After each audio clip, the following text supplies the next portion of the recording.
Matthew chapter 14. At that time, Herod the Tetrarch heard the reports about Jesus, and he said to his attendants, "This is John the Baptist. He is risen from the dead. That is why miraculous powers are at work in him." Now Herod had arrested John and bound him and put him in prison because of Herodias, his brother Philip's wife. For John had been saying to him, "It is not lawful for you to have her." Herod wanted to kill John, but he was afraid of the people because they considered John a prophet.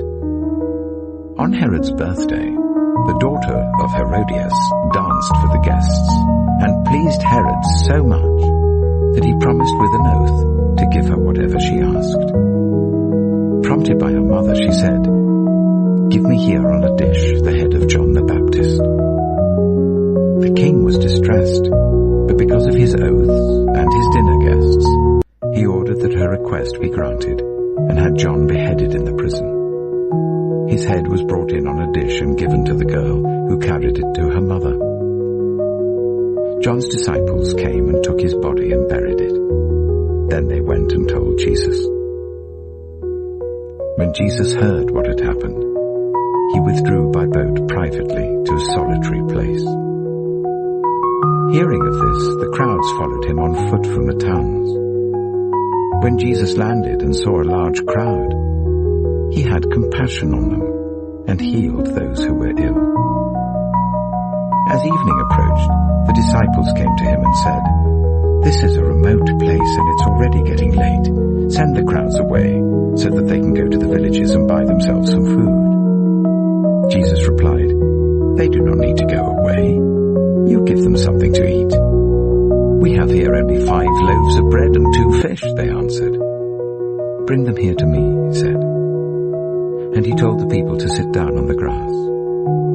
Taking the 5 loaves and the 2 fish, and looking up to heaven, he gave thanks and broke the loaves.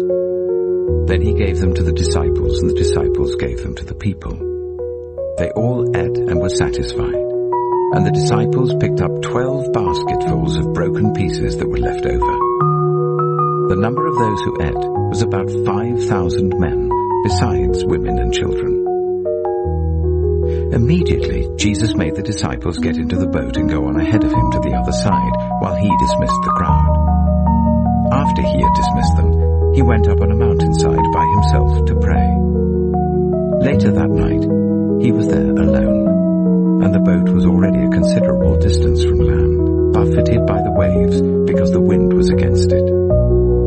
Shortly before dawn, Jesus went out to them, walking on the lake. When the disciples saw him walking on the lake, they were terrified. "It's a ghost," they said, and cried out in fear. But Jesus immediately said to them, "Take courage, it is I. Don't be afraid." "Lord, if it's you," Peter replied, "tell me to come to you on the water." "Come," he said. Then Peter got down out of the boat, walked on the water and came towards Jesus. But when he saw the wind, he was afraid, and beginning to sink, cried out, "Lord, save me." Immediately Jesus reached out his hand and caught him. "You of little faith," he said, "why did you doubt?" And when they climbed into the boat, the wind died down. Then those who were in the boat worshipped him, saying, "Truly, you are the Son of God." When they had crossed over, they landed at Gennesaret. And when the men of that place recognized Jesus, they sent word to all the surrounding country. People brought all who were ill to him, and begged him to let those who were ill just touch the edge of his cloak, and all who touched it were healed.